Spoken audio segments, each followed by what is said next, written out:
নমস্কার, welcome to my channel সমীশী শ্রী শ্রী রাধাকৃষ্ণ গোপাল শ্রীমদ ভগবদ্গীতা। আজ 13 জুন 2025। আমি অষ্টাদশ পূর্ব মহাভারতের আদি পর্বের সমুদ্র মন্থন স্থানে মহাদেবের আগমন এর 34 পৃষ্ঠার কিছু অংশ পাঠ করছি।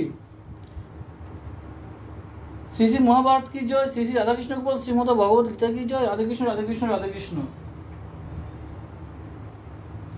বামে নন্দী মহাকাল করে শূল সুবিশাল, পাশে ভৃঙ্গি ধাই তিন পাদে, চলিলেন দেবরাজ দেখিয়া শিবের সাজ, তিন লোক গণিল প্রমাদে, ক্ষণেকে ক্ষীরোদ কুলে উত্তরিলা দল বলে, যথা ছিল সব সুরাসুর, কহে কাশীদাস দেবে দ্রুততর গতি সবে, প্রণময়ে দেখিয়া ঠাকুর।